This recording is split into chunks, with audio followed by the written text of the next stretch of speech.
یہی ہیں جن کے لیے بخشش ہے اور بڑا بدلہ ہے۔ شاید تم کچھ چیز وہی میں سے جو تمہارے پاس آتی ہے چھوڑ دو، اور اس خیال سے کہ تمہارا دل تنگ ہو کہ اللہ کے نہ ماننے والے یہ کہنے لگیں کہ اس پر کوئی خزانہ کیوں نہیں نازل ہوا، یا اس کے ساتھ کوئی فرشتہ کیوں نہیں آیا۔ اے محمد، تم تو صرف نصیحت کرنے والے ہو اور اللہ ہر چیز کا نگہباں ہے۔ یہ کیا کہتے ہیں کہ اس نے قرآن خود سے بنا لیا ہے؟ کہہ دو کہ اگر سچے ہو تو تم بھی ایسی 10 صورتیں بنا لاؤ، اور اللہ کے سوا جس کو بلا سکتے ہو بلا بھی لو۔ اگر وہ تمہاری بات قبول نہ کریں تو جان لو کہ وہ اللہ کے علم سے اترا ہے، اور یہ کہ اس کے سوا کوئی معبود نہیں، تو تمہیں بھی اسلام لے آنا چاہیے۔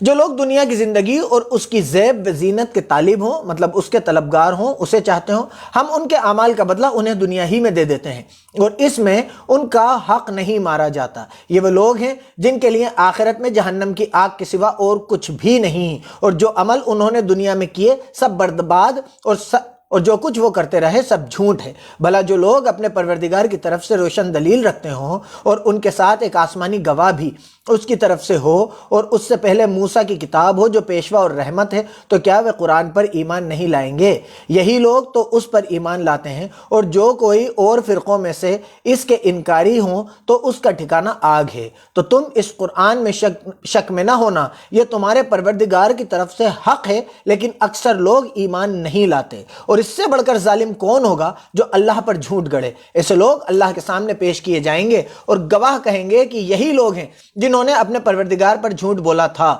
سن رکھو کہ ظالموں پر اللہ کی لعنت ہے، اور اللہ کے راستے سے روکتے ہیں جو اللہ کے راستے سے روکتے ہیں اور اس میں ٹیڑھ چاہتے ہیں، اور وہ آخرت سے بھی انکار کرتے ہیں۔ یہ لوگ زمین میں کہیں بھاگ کر اللہ کو ہرا نہیں سکتے، اور نہ اللہ کے سوا ان کا کوئی حمایتی ہے۔ اے پیغمبر، ان کو 2 گنا عذاب دیا جائے گا، کیونکہ کفر کی زیادتی کی وجہ سے تمہاری بات نہیں سن سکتے تھے اور نہ تم کو دیکھ سکتے تھے۔ یہی ہیں جنہوں نے اپنے آپ کو گھاٹے میں ڈالا، اور جو کچھ یہ گڑا کرتے تھے ان سے جاتا رہا۔ بلا شبہ یہ لوگ آخرت میں سب سے زیادہ نقصان پانے والے ہیں۔ جو لوگ ایمان لائے اور نیک عمل کیے اور اپنے پروردگار کے آگے عاجزی کی، یہی جنت والے ہیں، ہمیشہ اس میں رہیں گے۔ اب دیکھیے، ایک بات میں آپ کو بتا دوں کہ اللہ تعالیٰ خالی ایمان لانے کو کہیں بھی کوٹ نہیں کرتا کہ خالی ایمان لیا ہو آپ تو۔ ابھی جو مسلمانوں میں ایک ٹرینڈ چلتا ہے کہ مسلمان بڑی آسانی سے کہہ دیتے ہیں کہ ہم تو جنت میں داخل ہو جائیں گے۔ اللہ تعالیٰ ہر جگہ جہاں پر بھی ایمان کی بات کر رہا ہے وہاں نیک عمل کو ضرور انکلوڈ کرتا ہے۔ تو ہمیں یہ بھی دھیان رکھنا پڑے گا کہ ہمارے اعمال اس حساب سے ہوں جس حساب سے اللہ نے قرآن میں بیان فرما دیا ہے۔ دونوں فرقوں یعنی اللہ کے نہ ماننے والے اور مومنوں کی مثال ایسی ہے جیسے ایک اندھا ہے بہرا ہے اور ایک دیکھتا سنتا ہے۔ بھلا دونوں کا حال برابر ہو سکتا ہے؟ پھر تم سوچتے کیوں نہیں؟ ہم نے نوح کو ان کی قوم کی طرف بھیجا تو انہوں نے ان سے کہا کہ میں تم کو کھول کھول کر ڈر سنانے اور یہ پیغام پہنچانے آیا ہوں کہ اللہ کے سوا کسی کی عبادت نہ کرو، مجھے تمہارے بارے میں دردناک عذاب کا ڈر ہے۔ تو ان کی قوم کے سردار جو اللہ کے نہ ماننے والے تھے کہنے لگے کہ ہم تم کو اپنے ہی جیسا ایک آدمی دیکھتے ہیں، اور یہ بھی دیکھتے ہیں کہ تمہاری پیروی کرنے والے لوگ وہی لوگ ہیں جو ہم میں نچلے درجے کے ہیں۔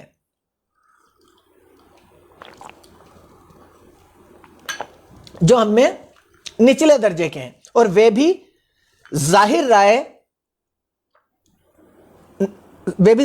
رائے سے کہ نہ غور و فکر سے، اور تم میں اپنے اوپر کسی طرح کی فضیلت نہیں دیکھتے بلکہ تمہیں جھوٹا خیال کرتے ہیں۔ انہوں نے کہا کہ اے قوم، دیکھو تو اگر میں تمہارے پروردگار کی طرف سے روشن دلیل رکھتا ہوں اور اس نے مجھے اپنے یہاں سے رحمت بخشی ہو جس کی حقیقت تم سے چھپا رکھی گئی ہے، تو کیا ہم اس کے لیے تمہیں مجبور کر سکتے ہیں اور تم ہو کہ اس سے ناخوش ہو رہے ہو؟ اور اے قوم، میں اس نصیحت کے بدلے تم سے مال و زر کی خواہش نہیں رکھتا، میرا بدلہ تو اللہ کے ذمے ہے، اور جو لوگ ایمان لائے ہیں میں ان کو نکالنے والا بھی نہیں ہوں، وہ تو اپنے پروردگار سے ملنے والے ہیں، لیکن میں دیکھتا ہوں کہ تم لوگ نادانی کر رہے ہو۔ پھر اے میری قوم کے لوگوں، اگر میں ان کو نکال دوں تو اللہ کے عذاب سے بچانے کے لیے کون میری مدد کر سکتا ہے؟ بھلا تم غور کیوں نہیں کرتے؟ میں نہ تم سے یہ کہتا ہوں کہ میرے پاس اللہ کے خزانے ہیں، اور نہ یہ کہ غیب کو جانتا ہوں، اور نہ یہ کہتا ہوں کہ میں فرشتہ ہوں، اور نہ ان لوگوں کے بارے میں جن کو تم نیچی نظر سے دیکھتے ہو یہ کہتا ہوں کہ اللہ ان کو بھلائی یعنی اعمال کا نیک بدلہ نہیں دے گا جو ان کے دلوں میں ہے، اسے اللہ خوب جانتا ہے۔ اگر میں ایسا کہوں تو بے انصافوں میں ہوں۔ انہوں نے کہا کہ نوح، تم نے ہم سے جھگڑا تو کیا اور جھگڑا بھی بہت کیا، لیکن اگر سچے ہو تو جس چیز سے ہمیں ڈراتے ہو وہ ہم پر لا نازل کرو۔ نوح نے کہا کہ اس کو تو اللہ ہی چاہے گا تو نازل کرے گا، اور تم اس کو کسی طرح ہرا نہیں سکتے۔ اور اگر میں یہ چاہوں کہ تمہاری خیر خواہی کروں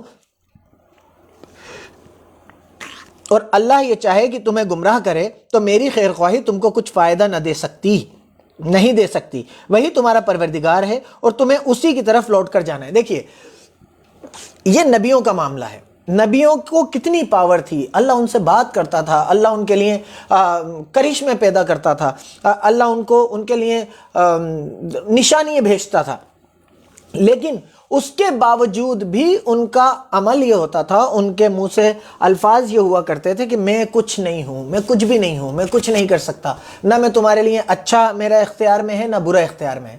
اور ہمارے لوگوں کو دیکھیے گا کہ ذرا سے پاور میں آ جاتے ہیں، ذرا سی طاقت آ جاتی ہے، ذرا سی ریپوٹیشن ہو جاتی ہے، تو ایسے اپنے آپ کو دکھانے لگتے ہیں جیسے سب کچھ ان کے ہاتھ میں ہے۔ اللہ اس چیز کو کسی قیمت پہ بھی پسند نہیں کر سکتا۔ آپ یہ نہیں کہہ سکتے کہ اب میں بتاتا ہوں تجھے، آپ کے بتانے کی کوئی اوقات نہیں ہے، آپ کے ہاتھ میں کچھ بھی نہیں ہے۔ یہ ہمیں بار بار سمجھنا پڑے گا۔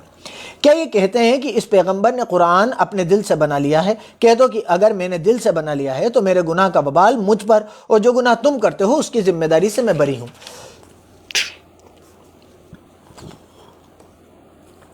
اور نوح کی طرف وحی کی گئی کہ تمہاری قوم میں جو لوگ ایمان لا چکے ان کے سوا اور کوئی ایمان نہیں لائے گا، تو جو کام یہ کر رہے ہیں ان کی وجہ سے غم نہ کھاؤ، اور ایک کشتی ہمارے حکم سے ہمارے سامنے بناؤ، اور جو لوگ ظالم ہیں ان کے بارے میں ہم سے کچھ نہ کہنا ہے، کیونکہ وہ ضرور غرق کر دیے جائیں گے، ڈبو دیے جائیں گے۔ تو نوح نے کشتی بنانی شروع کر دی، اور جب ان کی قوم کے سردار ان کے پاس سے گزرتے تو ان کا مذاق اڑاتے۔ وہ کہتے ہیں کہ اگر تم ہمارا مذاق اڑاتے ہو تو جس طرح تم ہمارا مذاق اڑاتے ہو اسی طرح ایک وقت ہم بھی تمہارا مذاق اڑائیں گے، اور تم کو جلد معلوم ہو جائے گا کہ کس پر عذاب آتا ہے جو اسے رسوا کرے گا، اور کس پر ہمیشہ کا عذاب نازل ہوتا ہے۔ یہاں تک کہ جب ہمارا حکم آ پہنچا اور تنور جوش مارنے لگا تو ہم نے نوح کو حکم دیا کہ ہر قسم کے جانداروں میں سے جوڑا یعنی 2 جانور، ایک نر اور ایک مادہ لے لو، اور جس شخص کے بارے میں حکم ہو چکا کہ ہلاک ہو جائے گا اس کو چھوڑ کر اپنے گھر والوں کو اور جو ایمان لایا ہو اس کو کشتی میں سوار کر لو۔ اور اس کے ساتھ ایمان بہت ہی کم لوگ لائے تھے۔ نوح نے کہا کہ اللہ کا نام لے کر کہ اسی کے ہاتھ میں اس کا چلنا اور ٹھہرنا ہے، اس میں سوار ہو جاؤ۔ اب مجھے یہ چیز اچھی لگتی ہے، میں ایک چیز آپ کو بتا دوں، مجھے یہ چیز اچھی لگتی ہے کہ جب بھی میں گاڑی میں بیٹھتا ہوں تو نوح علیہ السلام جب کشتی میں بیٹھنے لگے تھے تو نوح علیہ السلام نے کہا تھا، یہ قرآن ہے، نوح علیہ السلام نے کہا تھا کہ اللہ کا نام لے کر کہ اسی کے ہاتھ میں ہے اس کا چلنا اور ٹھہرنا۔ یہ پڑھ لیتا ہوں آپ کو بھی، مطلب یہ میرا ایک چھوٹی سی ایک پریکٹس ہے کہ جب آپ بھی گاڑی میں بیٹھے ہیں یا سائیکل پہ یا بائک پہ یا فلائٹ میں بیٹھے ہیں یا کسی کروز میں سوار ہوں، کسی شپ میں سوار ہوں، تو یہ کہہ لیا کریں کہ میں اللہ کا نام لے کر اس میں بیٹھتا ہوں جس کے حکم سے یہ چلتی ہے اور جس کے حکم سے یہ ٹھہرتی ہے۔ تو ہم قرآن کے زیادہ قریب، قرآن کو 24 گھنٹے اپنی زندگی میں پریکٹس کرنے کے تھوڑے سے قریب آ جائیں گے۔ نوح نے کہا کہ اللہ کا نام لے کر کہ اسی کے ہاتھ میں ہے اس کا چلنا اور ٹھہرنا ہے، اس میں سوار ہو جاؤ، بے شک میرا پروردگار بخشنے والا مہربان ہے۔ اور وہ ان کو لے کر طوفان کی لہروں میں چلنے لگی۔ لہریں کیا تھیں؟ گویا پہاڑ تھے۔ اس وقت نوح نے اپنے بیٹوں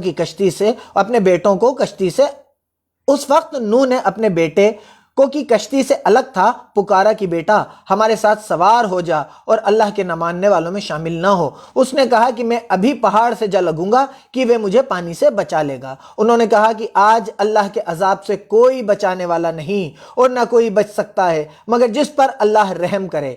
اتنے میں دونوں کے درمیان لہر آ کر روک بن گئی اور وہ ڈوب کر رہ گیا۔ اب اللہ تعالیٰ اس کی شدت صرف وہ انسان سمجھ سکتا ہے جس کے اولاد ہو، کہ یہ آزمائش ہے۔ اللہ تعالیٰ فرماتا ہے کہ تمہیں مجھ سے زیادہ، تمہیں میرے نبی سے زیادہ، تمہیں میرے حکم سے زیادہ اپنی اولاد، اپنے ماں باپ کچھ بھی پیارا نہیں ہو سکتا۔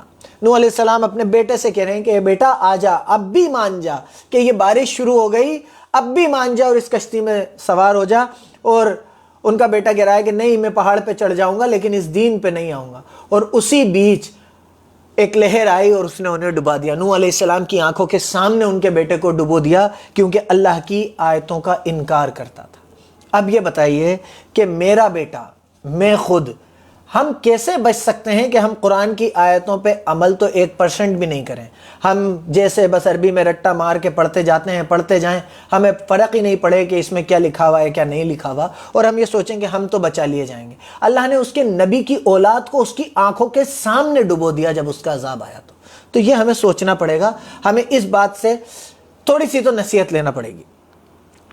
اور حکم دیا گیا کہ اے زمین اپنا، وہ ڈوب کر رہ گیا، اور حکم دیا گیا کہ اے زمین اپنا پانی نگل جا، اور اے آسمان تھم جا، تو پانی خشک ہو گیا اور کام تمام کر دیا گیا، اور کشتی جودی پہاڑ پر جا ٹھہری۔ وہ کہہ دیا گیا کہ بے انصاف لوگوں پر لعنت، اور کہہ دیا گیا کہ بے انصاف لوگوں پر لعنت۔ اور نوح نے اپنے پروردگار کو پکارا اور کہا کہ پروردگار، میرا بیٹا بھی میرے گھر والوں میں ہے تو اس کو بھی نجات دے۔ اب اللہ تعالیٰ کے سامنے انہوں نے اپنی آنکھوں کے سامنے ڈوبتے ہوئے دیکھ لیا، لیکن باپ تھے تو پکارا کہ یا اللہ تعالیٰ، میرا بیٹا بھی تو میرے گھر والوں میں سے ہے، تو نے کہا تھا کہ گھر والوں کو لے کے ہو جا تو اسے بھی نجات دے، تیرا وعدہ سچا ہے اور تو سب سے بہتر حاکم ہے۔ اب یہاں پر ایک باپ کی کیفیت اللہ تعالیٰ فرما رہا ہے، قرآن میں اللہ تعالیٰ خود ذکر کر رہا ہے کہ ٹھیک ہے اللہ نے اسے ڈبو دیا تھا، لیکن اس کے بعد بھی نوح علیہ السلام کو یہ تکلیف تھی کہ یار یہ جہنم میں نہیں جائے، یہ نرک کی آگ میں نہیں جلے، تو انہوں نے دعا کی تو اللہ نے فرمایا۔ اب آگے اللہ تعالیٰ فرماتا ہے، اللہ نے فرمایا کہ نوح، وہ تیرے گھر والوں میں نہیں، وہ تو ناشائستہ نازیب عمل میں ہے، وہ گندے عملوں میں ہے، تو جس چیز کی تم کو حقیقت معلوم نہیں اس کے بارے میں مجھ سے سوال ہی نہ کرو، اور میں تم کو نصیحت کرتا ہوں کہ نادان نہ بنو۔ نوح نے کہا کہ پروردگار، میں تجھ سے پناہ مانگتا ہوں کہ ایسی چیز کا تجھ سے سوال کروں جس کی مجھے حقیقت معلوم نہیں، اور اگر تو مجھے نہیں بخشے گا تو مجھ پر رحم نہیں کرے گا تو میں تباہ ہو جاؤں گا۔ اللہ تعالیٰ نے جب انہیں نصیحت دی کہ یہ غلطی مت کرنا، یہ جو تم کہہ رہے ہو کہ میرا بیٹا بھی میرے گھر والوں میں، یہ غلطی مت کرنا، اور اب دوبارہ اس کے لیے مغفرت مت مانگنا ورنہ تم سمجھ رکھو، تو نوح علیہ السلام گڑ گڑا کے معافی مانگنے لگے کہ اگر تو معاف نہیں کرے گا تو میں برباد ہو جاؤں گا۔ حکم ہوا۔ اچھا، اس میں ایک چیز اور، دو چیزیں بتائی گئیں کہ ہماری جنریشن کو اگر پہلے قرآن پڑھ کے سنایا جاتا تو وہ مانتے ہی نہیں کہ اتنی اونچی اونچی لہریں ہو سکتی ہیں، کسی قیمت پہ ہی نہیں مانتے۔ لیکن اب ہمارے سے پہلے والی جنریشن سے بھی کہا جاتا ہے کہ پہاڑ کے برابر کی لہریں ہوں جو پہاڑ پہ چڑھے ہوئے آدمیوں کو بھی ڈبو دیں، تو ہم ماننے کو تیار نہیں ہوتے۔ ہم سے پہلے ہی اگر سونامی آنے سے پہلے ہم ماننے کو تیار نہیں ہوتے۔ لیکن یہاں اللہ تعالیٰ نے دو چیزیں بتائیں، ایک جودی پہاڑی، کوئی پہاڑی ہے جس کا نام جودی ہے، کہ کشتی وہاں جا کے رکی تھی، ایک چیز۔ دوسری چیز کہ پہاڑ کے برابر کی بھی لہریں ہوتی ہیں۔ تو سونامی نے یہ ہمارے سامنے ثابت کر دیا، یہ تو ایک چھوٹی سی سونامی تھی، اس سے پوری دنیا کا کیا حال ہوا تھا۔ سونامی نے یہ ثابت کر دیا، آگے بہت سی چیزیں آج جو ہم نہیں مانیں گے، کل ہماری آنے والی جنریشن اس قرآن کی ضرور مانے گی۔ حکم ہوا کہ نوح، ہماری طرف سے سلامتی اور برکتوں کے ساتھ جو تم پر اور تمہارے ساتھ کی جماعتوں پر نازل کی گئی ہے اتر جاؤ، اور کچھ اور جماعتیں ہوں گی جن کو ہم دنیا کے فائدے سے نوازیں گے، پھر ان کو ہماری طرف سے دردناک عذاب پہنچے گا۔ یہ حالت تمام غیب کی خبروں میں سے ہے اور جو ہم تمہاری طرف بھیجتے ہیں، اور اس سے پہلے نہ تم ہی ان کو جانتے تھے اور نہ تمہاری قوم ہی ان کو جانتی تھی، تو صبر کرو کہ انجام پرہیزگاروں کا ہی بھلا ہے۔ اور ہم نے عاد کی طرف ان کے بھائی ہود کو بھیجا، انہوں نے کہا کہ میری قوم، اللہ ہی کی عبادت کرو، اس کے سوا تمہارا کوئی معبود نہیں، مطلب اللہ کے علاوہ اور کسی کو مت پوجو۔ اور اچھا، وہ اللہ کو کیا سمجھتے تھے کہ ایک شکتی، اللہ ایک نام ہے، ایک شکتی جس نے اس دنیا کو بنایا ہے، اس آسمان کو بنایا ہے، اس چاند کو بنایا ہے، اس تارے کو بنایا ہے، اس آکسیجن کو بنایا ہے جس کے لیے آج پوری دنیا تڑپ رہی ہے، پورا انڈیا تڑپ رہا ہے۔ یہ ہمارے لیے فری آف کاسٹ اویلیبل ہے۔ تو اللہ وہ ایک شکتی ہے جس نے اس پوری سرشٹی کو بنایا ہے۔ تو انہوں نے کہا صرف اس ایک شکتی کو مانو، اس کے علاوہ کوئی گائے، بھینس، پاڑا، بکرا، کتا، چاند، سورج، کچھ نہیں، اس کے علاوہ کچھ نہیں، صرف اس ایک شکتی کو مانو۔ وہ اپنے ساتھ کسی کا انوالومنٹ برداشت نہیں کرتی۔ تم شرک کر کے، مطلب اس کے ساتھ کسی اور کو انوالو کر کے، کہ آپ مانگ تو اس سے رہو لیکن بیچ میں آپ کو کوئی چاہیے، کہ ایک چیز آپ کو بیچ میں چاہیے کہ یہ میری بات اس طاقت، اس شکتی تک پہنچانے کا ذریعہ ہے۔ وہ آپ سے ڈائریکٹ بات کرتا ہے، وہ آپ سے ڈائریکٹ کنیکشن چاہتا ہے، اسے کوئی بیچ میں کوئی چیز نہیں چاہیے جو آپ نے اپنے ہاتھوں سے بنا لی اور آپ کہہ رہے ہو کہ یہ میری بات وہاں تک پہنچائے گا۔ وہ نہ آپ کو فائدہ پہنچا سکتی ہے وہ چیز، نہ آپ کو نقصان پہنچا سکتی ہے۔ تو اس نے ایک بات کہی کہ وہ کسی کا انوالومنٹ برداشت نہیں کرتا، اس کے سوا تمہارا کوئی معبود نہیں جس کی تم پوجا کرو، جس کی عبادت کرو۔ تم شرک کر کے، کسی کو اس کے بیچ میں لا کے، انوالو کر کے اللہ پر صرف جھوٹ باندھتے ہو۔ میری قوم، میں اس باز و نصیحت کا تم سے کچھ بدلہ نہیں مانگتا، میرا بدلہ تو اس کے ذمے ہے جس نے مجھے پیدا کیا ہے، بھلا تم سمجھتے کیوں نہیں؟ اور اے قوم، اپنے پروردگار سے بخشش مانگو، معافی مانگو اور اس کے آگے توبہ کرو، وہ تم پر آسمان سے موسلادھار بارش برسائے گا اور تمہاری طاقت پر طاقت بڑھائے گا، اور دیکھو گنہگار بن کر روگردانی سرکشی مت کرنا۔ اب یہ جو پارے آئے ہیں، یہ جو چیزیں آئی ہیں، ان میں 3-4 بہت سائنٹیفک چیزیں قرآن نے بتائیں جو امپاسبل تھا یہ ماننا کہ 1400 سال پہلے ایک بالکل نہیں پڑھا لکھا آدمی یہ باتیں بتا سکتا ہے۔ جو MBBS کر رہے ہیں یا ڈاکٹری سے تھوڑا سا انوالومنٹ ہے، وہ اس بات کو سن کر حیران ہو جائیں گے کہ قرآن کہتا ہے کہ تکلیف کو فیل کرنے والے جو سینسرز ہوتے ہیں وہ اسکن میں ہوتے ہیں۔ یہ ہم نہیں کہہ سکتے، یہ ایک آدمی نہیں کہہ سکتا، یہ وہ ذات کہہ سکتی ہے جس نے آپ کو اور مجھے بنایا ہے، جس نے اس اسکن کو بنایا ہے۔ ایک 1400 سال پہلے بالکل ان ایجوکیٹڈ آدمی جس کو پڑھنا لکھنا ہی نہیں آتا تھا وہ نہیں کہہ سکتا تھا۔ دوسری بات کیا بتائی کہ سورج کی روشنی جو ہے وہ تو اس کی خود کی پرسنل، اس کی خود کی روشنی ہے، لیکن چاند کی جو روشنی ہے وہ ریفلیکٹڈ لائٹ ہے، وہ اس کی خود کی روشنی نہیں ہے۔ چاند جو چمکتا ہوا دکھاتا ہے وہ اس میں نہیں ہے۔ پھر یہاں پر کیا آیا کہ ہم نے پہاڑ سے اونچی لہریں بنائی تھیں، اور وہ جو کشتی لے کے چلی تھی نوح علیہ السلام کی جو کشتی تھی وہ جودی پہاڑ پر جا کر ٹکی تھی۔ وہ بولے ہود، ہم تمہارے پاس کوئی ظاہر دلیل نہیں لائے۔ تھوڑا سا ڈسٹربنس آ گیا تھا، ایک کال آ گئی تھی تو شاید، چلیے ٹھیک چل رہا ہے۔ تو وہ بولے ہود، ہم تمہارے پاس کوئی ظاہر دلیل نہیں لائے، اور ہم صرف تمہارے کہنے سے نہ اپنے معبودوں کو چھوڑنے والے ہیں اور نہ تم پر ایمان لانے والے ہیں۔ مطلب جن لوگوں کو ہم پوجتے ہیں ہم انہیں چھوڑنے والے نہیں ہیں، نہ تمہارے اوپر ایمان لائیں گے۔ ہم تو یہ سمجھتے ہیں کہ ہمارے کسی معبود نے تمہیں آسیب پہنچا کر دیوانہ بنا دیا ہے، مطلب تم پر کوئی ایفیکٹ ڈال کے تمہیں پاگل بنا دیا ہے، جو تم ایسی باتیں کر رہے ہو کہ اس کو مانو، صرف ایک شکتی ہوتی ہے اس کو مانو، تم پاگل ہو، دیوانہ بنا دیا ہے۔ انہوں نے کہا کہ میں اللہ کو گواہ کرتا ہوں اور تم بھی گواہ رہو کہ جن کو تم اللہ کا شریک بناتے ہو، مطلب جن چیزوں کو اس اوپر والی شکتی اور تمہارے بیچ میں لا کے رکھتے ہو کہ یہ کہے گا اس سے ہم تو اسے دیکھ کے سجدہ کریں گے، ہم تو اسے دیکھ کے پوجیں گے، جن چیزوں کو بھی تم لاتے ہو ان سے میں بیزار ہوں، ان سے مجھے کوئی مطلب نہیں ہے۔ یعنی جن کی اللہ کے سوا پوجا کرتے ہو، عبادت کرتے ہو، تم سب مل کر میرے بارے میں جو بھی تدبیر کرنی چاہو، جو بھی پلاننگ کرنا چاہو کر لو، اور مجھے مہلت بھی مت دو۔ میں اللہ پر جو میرا اور تمہارا سب کا پروردگار ہے، مطلب سب کا ایشور ہے، اس پر بھروسہ رکھتا ہوں، زمین پر جو چلنے پھرنے والا ہے اور وہ اسی کو چوٹی سے پکڑے ہوئے ہے۔ بھروسہ رکھتا ہوں زمین پر جو چلنے پھرنے والا ہے وہ اس کو چوٹی سے پکڑے ہوئے ہے، بے شک میرا پروردگار سیدھے راستے پر ہے۔ اگر تم روگردانی کرو گے تو جو پیغام، جو سندیش میرے ہاتھ تمہاری طرف بھیجا گیا ہے میں نے تمہیں پہنچا دیا، اور میرا پروردگار تمہاری جگہ اور لوگوں کو لا بسائے گا، اور تم اللہ کا کچھ بھی نقصان نہیں کر سکتے۔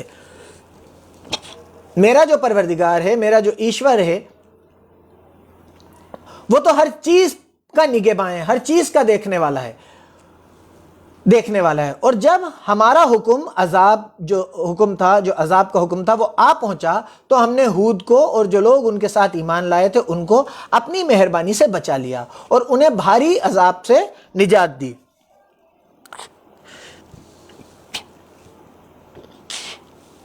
یہ وہی عاد ہیں جنہوں نے اللہ کی نشانیوں سے انکار کیا اور اس کے پیغمبروں کی نافرمانی کی، اور ہر متکبر اور ہر سرکش کو کہا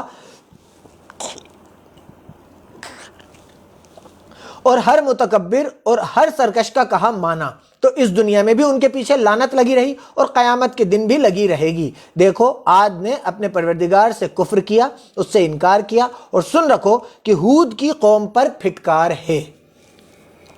اور سمود کی طرف ان کے بھائی صالح کو بھیجا تو انہوں نے کہا کہ قوم اللہ ہی کی عبادت کرو، اس کے سوا تمہارا کوئی معبود نہیں، اسی نے تم کو زمین میں پیدا کیا اور اس میں آباد کیا، تو اس سے مغفرت مانگو اور اس کے آگے توبہ کرو، بے شک میرا پروردگار نزدیک بھی ہے اور دعا کا قبول کرنے والا بھی ہے۔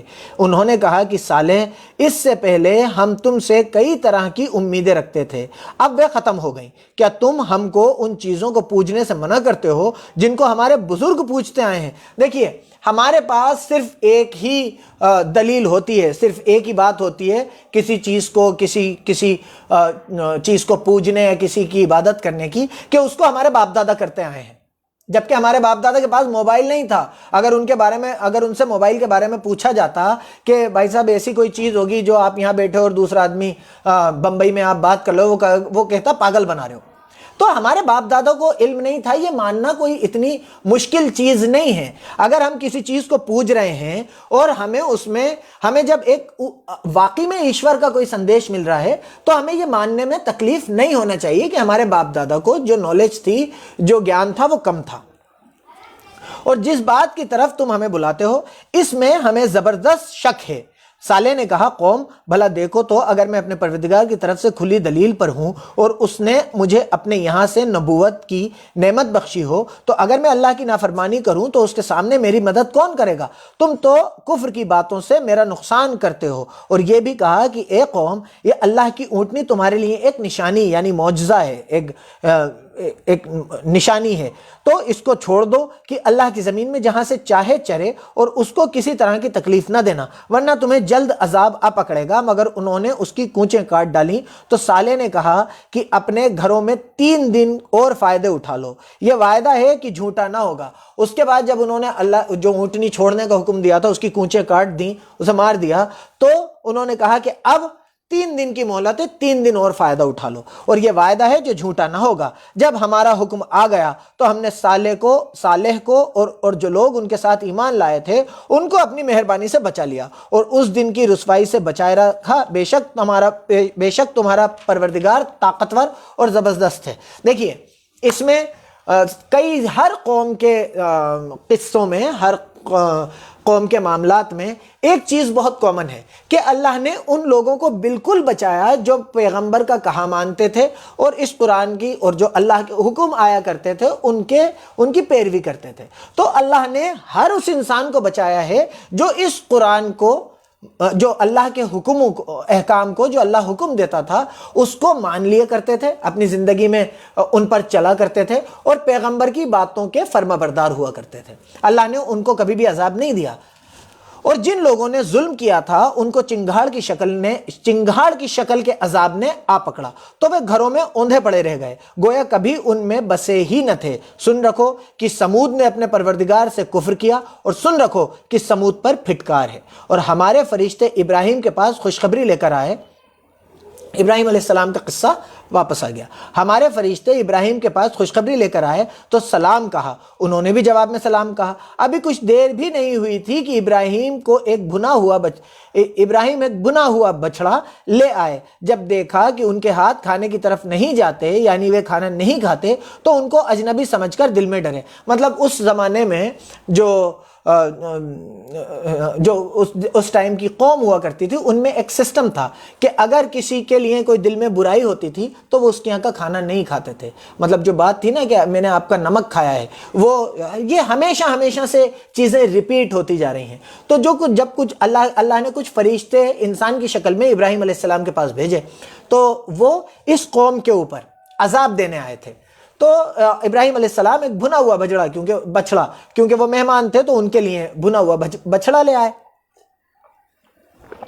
تو انہوں نے کھانا نہیں کھایا کیونکہ وہ انسان تو تھے نہیں، کھانے کی ضرورت تو انسان کو ہے، جو کمزور ہوتا ہو اس کو ہے، جسے بھوک لگتی ہو اس کو ہے۔ انہوں نے کھائے نہیں، تو ابراہیم علیہ السلام اس بات سے ڈرے کہ ان کے دل میں کوئی نہ کوئی بات ہے، اس لیے کھانا نہیں کھا رہے۔ فرشتوں نے کہا کہ ڈریے نہیں، ہم لوط کی قوم کی طرف ان کو ہلاک کرنے کو بھیجے گئے ہیں۔ اور ابراہیم کی بیوی جو پاس کھڑی تھی ہنس پڑی، تو ہم نے ان کو اسحاق کے بعد یعقوب کی خوشخبری دی۔ اب ابراہیم علیہ السلام کی بیوی ان کے پاس کھڑی تھی۔ یہ بہت بہترین قصہ ہے، یہ سمجھنے والی چیز ہے کہ اللہ اسباب کا محتاج نہیں ہے۔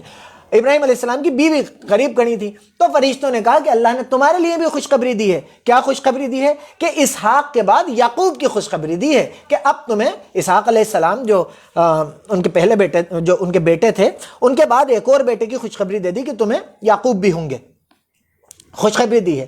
اس نے کہا، ابراہیم علیہ السلام کی بیوی نے کہا، ہے میرا بچہ کیسے ہوگا؟ انہوں نے کہا میرے بچہ کیسے ہوگا، میں تو بڑھیا ہوں اور یہ میرے میاں بھی بوڑھے ہیں، یہ تو بڑی عجیب بات ہے۔ انہوں نے کہا، اب انہوں نے کیا کہا؟ انہوں نے ایک لاجیکل بات کہی کہ میں بڈھی ہو چکی ہوں اور میرے میاں بھی بے انتہا بوڑھے ہو چکے ہیں، اب ہمارے بچہ نہیں ہو سکتا۔ انہوں نے کہا، کیا تم اللہ کی قدرت سے تعجب کرتی ہو؟ امپاسبل سی بات فرشتوں نے کہی تھی، امپاسبل سی بات، ایک عام فہم، ایک عام سمجھ رکھنے والے انسان کے لیے، ایک لاجیکل انسان کے لیے امپاسبل سی بات ہے کہ اس کی بوڑھی بیوی اور وہ خود بوڑھا ہو گیا ہو تو اسے بچہ کا کوئی کہے۔ تو انہوں نے تو اپنی سمجھ کے حساب سے بہت صحیح بات کہی تھی، لیکن فرشتوں نے کیا کہا؟ فرشتوں نے کہا، کیا تم اللہ کی قدرت سے تعجب کرتی ہو؟ اب جب کسی بات کے لیے آپ کے دل میں یہ خیال آئے کہ یار یہ ہو سکتا ہے کیا، تو آپ کو بھی ان فرشتوں کی بات یاد کرنا پڑے گی اور آپ کو اپنے آپ سے پوچھنا پڑے گا کہ کیا تم اللہ کی قدرت میں تعجب کرتے ہو کہ اللہ یہ کرنے پہ قادر ہے یا نہیں؟ یہ آپ کو اپنے آپ سے ہر بار پوچھنا چاہیے جب آپ کے دل میں یہ خیال آئے کہ یہ کیسے ہوگا، یہ تو ہو ہی نہیں سکتا۔ تعجب کرتی ہو، اے اہل بیت، تم پر اللہ کی رحمت اور اس کی برکتیں ہیں، وہ تعریف کے لائق اور بردگار ہے۔ جب ابراہیم سے ڈر جاتا رہا اور ان کو خوشخبری بھی مل گئی تو لوط کی قوم کے بارے میں لگے ہم سے بحث کرنے۔ بے شک ابراہیم بڑے تحمل والے، نرم دل اور رجوع کرنے والے تھے۔ اے ابراہیم، اس بات کو جانے دو، تمہارے پروردگار کا حکم آ پہنچا ہے اور ان لوگوں پر عذاب آنے والا ہے جو کبھی نہیں ٹلنے کا۔ اور جب ہمارے فرشتے لوط کے پاس آئے تو وہ ان کے آنے سے غمناک اور تنگ دل ہوئے اور کہنے لگے کہ آج کا دن بڑی مشکل کا دن ہے۔ اور لوط کی قوم کے لوگ ان کے پاس بے تحاشا دوڑتے ہوئے آئے، اور یہ لوگ پہلے ہی سے گندا کام کیا کرتے تھے۔ لوط نے کہا کہ اے قوم، یہ جو مہمانوں کے بارے میں میری قوم کی لڑکیاں ہیں یہ تمہارے لیے جائز اور پاک ہیں، تو اللہ سے ڈرو اور میرے مہمانوں کے بارے میں میری آبرو نہ کھاؤ۔ کیا تم میں سے کوئی بھی شائستہ آدمی نہیں؟ وہ بولے، تم کو معلوم ہے کہ تمہاری قوم کی بیٹیوں کی ہمیں کوئی ضرورت نہیں، اور جو ہماری غرض ہے اسے تم خوب جانتے ہو۔ لوط نے کہا کہ اے کاش مجھ میں تمہارے مقابلے کی طاقت ہوتی یا میں کسی مضبوط قلعے میں پناہ پکڑ سکتا۔ فرشتوں نے کہا کہ لوط، ہم تمہارے پروردگار کے فرشتے ہیں، یہ لوگ ہرگز تم تک نہیں پہنچ سکیں گے، تو کچھ رات رہے یہ اپنے گھر والوں کو لے کر چل دو، اور تم میں سے کوئی شخص پیچھے پھر کر نہ دیکھے، مگر تمہاری بیوی کی جو آفت ان پر پڑنے والی ہے وہی اس پر پڑے گی۔ ان کے عذاب کے وعدے کا وقت صبح ہے، اور کیا صبح کچھ دور ہے۔ اب یہاں معاملہ یہ ہوا تھا کہ لوط علیہ السلام کی جو قوم تھی وہ ان نیچرل سیکس کرتی تھی۔ لوط علیہ السلام کی جو قوم تھی وہ لڑکیوں کو چھوڑ کے لڑکوں کے ساتھ، لڑکے آپس میں فزیکل ریلیشن شپ بناتے تھے، تو ان کے اوپر عذاب آنا تھا۔ اب جب فرشتے اللہ کا حکم لے کے عذاب لے کر آ گئے، فرشتے آئے اور انہوں نے لوط علیہ السلام سے کہا کہ اب آدھی رات کو یا صبح سے پہلے تم اپنے گھر والوں کو لے کے نکل جانا، اب ان کے اوپر عذاب آئے گا۔ تو جب فرشتے ان کے گھر میں آئے تو وہ قوم جو لوط علیہ السلام کی قوم تھی وہ واپس لوط علیہ السلام کے پاس آ کے اور ایسے مذاق اڑانے لگی کہ جیسے لوط علیہ السلام کے پاس یہ جو لوگ ہیں یہ بھی اسی سلسلے کے لوگ ہیں، یہ بھی ان نیچرل سیکس کرتے ہیں، آدمی اور آدمیوں میں فزیکل ریلیشن شپ بناتے ہیں، تو وہ مذاق اڑانے لگے لوط علیہ السلام کا بھی۔ تو لوط علیہ السلام نے کہا کہ بھائی تمہارے لیے عورتیں جائز ہیں تو تم مردوں میں ایسا کام کیوں کرتے ہو؟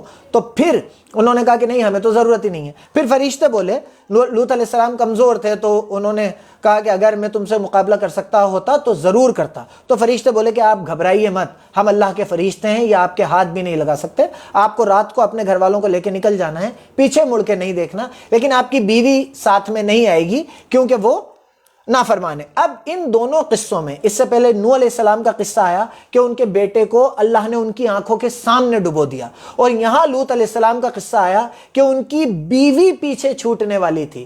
ان دونوں میں کامن چیز کیا ہے؟ ان دونوں میں کامن چیز ایک ہے کہ یہ اللہ کے حکموں کو نہیں مانا کرتے تھے۔ ایک نبی کی اولاد، ایک نبی کی بیوی، اللہ نے ان کو نہیں بخشا، تو آپ کی اور میری کوئی اوقات نہیں ہے۔ اگر ہم اس قرآن کے حکموں کو نہیں مانیں گے تو یہ غلط فہمی چھوڑ دیجئے کہ اللہ ہمیں بخش دے گا، اللہ ہمیں عذاب نہیں دے گا۔ بے شک اللہ عذاب دے گا اگر ہم اس قرآن کے حکموں پہ نہیں چلیں گے۔ تو جب ہمارا حکم آیا اور ہم نے اس بستی کو الٹ کر نیچے اوپر کر دیا اور ان پر پتھر کی تہ بتہ کنکریاں برسائیں جن پر تمہارا پروردگار کے یہاں سے نشان کیے ہوئے تھے، اور وہ بستی ان ظالموں سے کچھ دور نہیں۔ اب اللہ تعالیٰ نے لوط علیہ السلام کی قوم پہ ان نیچرل سیکس کے لیے کیسا عذاب دیا؟ ایسا عذاب دیا کہ ان کے اوپر پتھر برسائے، پتھر کی بارشیں ہوئیں، کنکریاں، نشان لگے ہوئے پتھروں کی بارش ہوئی، اور وہ قوم برباد ہو کے رہ گئی۔ مطلب تے بتے پتھر ان کے اوپر برسائے گئے اور وہ وہاں ایسے ہو گئے کہ جیسے کبھی وہاں تھے ہی نہیں۔ اور مدین کی طرف ان کے بھائی شعیب کو بھیجا تو انہوں نے کہا کہ اے قوم، اللہ ہی کی عبادت کرو، اس کے سوا تمہارا کوئی معبود نہیں، اور ناپ تول میں کمی نہ کیا کرو۔ اب شعیب علیہ السلام نے جو ہدایت دی وہ یہ دی کہ ناپ تول میں کمی مت کیا کرو۔ اللہ تعالیٰ آگے قرآن میں فرمائے گا کہ تولو تو جھکتا ہوا تولو، مطلب کوئی آپ سے 100 گرام چیز مانگ رہا ہے تو آپ 100 گرام، 110 گرام دیجئے، 105 دیجئے، 101 دیجئے، لیکن جھکتا ہوا تولیے۔ اور کمی کرنے کی تو بہت سخت منع دی ہے، ناپ تول میں کمی نہ کیا کرو۔ میں تم کو خوشحال دیکھتا ہوں، اور اگر تم ایمان نہ لاؤ گے تو مجھے تمہارے بارے میں ایک ایسے دن کے عذاب کا ڈر ہے جو تم کو گھیر کر رہے گا۔ اور قوم، ناپ اور تول میں انصاف کے ساتھ، ناپ اور تول انصاف کے ساتھ پورا کیا کرو، اور لوگوں کو ان کی چیزیں کم نہ دیا کرو، اور زمین میں خرابی نہ کرتے پھرو۔ اگر تم کو میرے کہنے کا یقین ہو تو اللہ کا دیا ہوا نفع ہی تمہارے لیے ہے، اور میں تمہارا نگہبان نہیں ہوں۔ انہوں نے کہا کہ شعیب، کیا تمہاری نماز تمہیں یہ سکھاتی ہے کہ جن کو ہمارے باپ دادا پوچھتے آئے ہیں ہم ان کو چھوڑ دیں، یا اپنے مال سے جو کام لینا چاہیں نہ لیں؟ تم بڑے نرم دل اور راستہ باز ہو۔ انہوں نے کہا کہ اے قوم، دیکھو تو اگر میں اپنے پروردگار کی طرف سے روشن دلیل پر ہوں اور اس نے اپنے یہاں سے مجھے نیک روزی دی ہو تو کیا میں ان کے خلاف کروں گا؟ اور میں نہیں چاہتا کہ جس بات سے میں تمہیں منع کروں خود میں اس کو کرنے لگوں۔ تو جہاں تک مجھ سے ہو سکے تمہارے عملوں کی اصلاح چاہتا ہوں، اور اس بارے میں مجھے توفیق کا ملنا اللہ ہی کے فضل سے ہے۔ میں اسی پر بھروسہ رکھتا ہوں اور اسی کی طرف رجوع کرتا ہوں۔ اور اے قوم، میری مخالفت تم سے کوئی ایسا کام نہ کرا دے کہ جیسی مصیبت نوح کی قوم یا ہود کی قوم یا صالح کی قوم پر واقع ہوئی تھی ویسی ہی مصیبت تم پر واقع ہو۔ اور لوط کی قوم کا زمانہ تو تم سے کچھ دور نہیں، لوط کی قوم کا زمانہ تو ابھی کا زمانہ ہے جیسے تم جانتے ہو۔ اور اپنے پروردگار سے بخشش مانگو اور اس کے آگے توبہ کرو، بے شک میرا پروردگار رحم والا اور محبت والا ہے۔ انہوں نے کہا کہ شعیب، تمہاری بہت سی باتیں ہماری سمجھ میں نہیں آتی، اور ہم دیکھتے ہیں کہ تم ہم میں کمزور بھی ہو، اور اگر تمہارے بھائی بند نہ ہوتے تو ہم تم کو سنسار کر دیتے، اور تم ہم پر کسی طرح بھی غالب نہیں ہو۔ انہوں نے کہا کہ اے قوم، کیا میرے بھائی بندوں کا دباؤ تم پر اللہ سے زیادہ ہے، اور ان کو تم سے پیٹھ پیچھے اور اس کو تم نے پیٹھ پیچھے ڈال رکھا ہے۔ میرا پروردگار تو تمہارے سب اعمال پر احاطہ کیے ہوئے ہے، اور میری قوم تم اپنی جگہ کام کیے جاؤ، میں اپنی جگہ کام کیے جاتا ہوں۔ تم کو بہت جلد معلوم ہو جائے گا کہ رسوا کرنے والا عذاب کس پر آتا ہے اور جھوٹا کون ہے، اور تم بھی انتظار کرو، میں بھی تمہارے ساتھ انتظار کرتا ہوں۔ اور جب ہمارا حکم آ پہنچا تو ہم نے شعیب کو اور اس کے جو لوگ ان کے ساتھ ایمان لائے تھے ان کو تو اپنی رحمت سے بچا لیا، اور جو ظالم تھے ان کو چنگھاڑ نے آ دبوچا تو وہ اپنے گھروں میں اوندھے پڑے رہ گئے، گویا ان میں کبھی بسے ہی نہ تھے۔ سن رکھو کہ مدین پر ویسی ہی پھٹکار ہے جیسی سمود پر پھٹکار تھی۔ اور ہم نے موسیٰ کو اپنی نشانیاں اور روشن دلیل دے کر بھیجا، یعنی فرعون اور اس کے سرداروں کی طرف، تو وہ فرعون ہی کے حکم پر چلے، اور فرعون کا حکم درست نہیں تھا۔ وہ قیامت کے دن اپنی قوم کے آگے آگے چلے گا اور ان کو دوزخ میں جا اتارے گا، اور جس مقام پر وہ اتارے جائیں گے وہ برا ہے، اور اس دنیا میں بھی لعنت ان کے پیچھے لگا دی گئی، اور قیامت کے دن بھی پیچھے لگی رہے گی۔ جو انعام ان کو ملا ہے برا ہے۔ یہ پرانی بستیوں کے تھوڑے سے حالات ہیں جو ہم تم سے بیان کرتے ہیں، ان میں سے کچھ تو باقی ہیں اور کچھ کا تہس نہس ہو چکا ہے، اور ہم نے ان لوگوں پر ظلم نہیں کیا بلکہ انہوں نے خود اپنے اوپر ظلم کیا۔ غرض جب تمہارے پروردگار کا حکم آ پہنچا تو جن معبودوں کو وہ اللہ کے سوا پکارا کرتے تھے وہ ان کے کچھ بھی کام نہ آئے، اور تباہ کرنے کے سوا ان کے حق میں اور کچھ نہ کر سکے۔ اور تمہارا پروردگار جب نافرمان بستیوں کی پکڑ کرتا ہے تو اس کی پکڑ اسی طرح کی ہوتی ہے، بے شک اس کی پکڑ غم دینے والی اور سخت ہے۔ ان قصوں سے اس شخص کے لیے جو آخرت کے عذاب سے ڈرے عبرت ہے، نصیحت ہے۔ یہ وہ دن ہوگا جس میں سب لوگ اکٹھے کیے جائیں گے، اور یہی وہ دن ہوگا جس میں سب اللہ کے سامنے حاضر کیے جائیں گے، اور ہم اس کے لانے کے ایک طے وقت تک تاخیر کر رہے ہیں، مطلب دیر کر رہے ہیں۔ ایک مقرر وقت ہے، ایک ڈیسائیڈڈ وقت ہے جب تک دیر ہے۔ جس دن وہ آ جائے گا تو کوئی شخص اس کے لانے میں جس دن وہ آ جائے گا تو کوئی شخص اللہ کے حکم کے بغیر بول بھی نہیں سکے گا۔ پھر ان میں سے کچھ بدبخت ہوں گے اور کچھ نیک بخت ہوں گے، تو جو بدبخت ہوں گے وہ دوزخ میں ڈال دیے جائیں گے، اور اس میں ان کو چلانا اور دہاڑنا ہوگا، اور جب تک آسمان و زمین ہیں ہمیشہ اسی میں رہیں گے، مگر جتنا تمہارا پروردگار چاہے۔ بے شک تمہارا پروردگار جو چاہتا ہے کر دیتا ہے۔ اور جو نیک بخت ہوں گے وہ بہشت میں داخل کیے جائیں گے، جب تک آسمان اور زمین ہیں ہمیشہ اسی میں رہیں گے، مگر جتنا تمہارا پروردگار چاہے۔ یہ اللہ کی بخشش ہے جو کبھی ختم نہیں ہوگی۔ تو یہ لوگ جو غیر اللہ کی پوجا کرتے ہیں، اللہ کو نہیں مانتے، دوسری کسی گائے بیل بکری، کسی چاند سورج، کسی آگ، کسی لکڑی، کسی پتھر کی پوجا کرتے ہیں، جس طرح پہلے سے ان کے باپ دادا پوجا کرتے آئے ہیں، اور ہم ان کو ان کا حصہ پورا بغیر کچھ گھٹائے بڑھائے دینے والے ہیں۔ یہ جو لوگ ہیں جو غیر اللہ کی پوجا کرتے ہیں، اللہ کے علاوہ دوسری چیزوں کو پوجتے ہیں، اس سے تم شک میں نہ پڑنا۔ یہ اسی طرح پوجا کرتے ہیں جس طرح پہلے ان کے باپ دادا پوجا کرتے آئے ہیں، اور ہم ان کو ان کا حصہ پورا بغیر کچھ گھٹائے بڑھائے دینے والے ہیں۔ اور ہم نے موسیٰ کو کتاب دی تو اس میں اختلاف کیا گیا، اور اگر تمہارے پروردگار کی طرف سے ایک بات پہلے نہ ہو چکی ہوتی تو ان میں فیصلہ کر دیا جاتا، اور وہ تو اس سے بھاری شبے میں پڑ گئے ہیں۔ اور تمہارا پروردگار ان سب کو قیامت کے دن ان کے اعمال کا پورا بدلہ دے گا۔ بے شک جو عمل یہ کرتے ہیں وہ اسے جانتا ہے۔ سو اے پیغمبر، جیسا تم کو حکم ہوتا ہے اس پر تم اور جو لوگ تمہارے ساتھ توبہ کر چکے ہیں قائم رہو، اور حد سے آگے نہ جانا، وہ تمہارے سب اعمال دیکھ رہا ہے۔ جو لوگ ظالم ہیں ان کی طرف مائل نہ ہونا، نہیں تو تمہیں دوزخ کی آگ آ لپٹے گی، اور اللہ کے سوا تمہارے اور دوست نہیں ہیں۔ اگر تم ظالموں کی طرف مائل ہو گئے تو پھر تم کو کہیں سے مدد نہ مل سکے گی۔ اور دن کے دونوں سروں، یعنی صبح اور شام، دن جب شروع ہوتا ہے اور جب ختم ہوتا ہے، دن کے دونوں سروں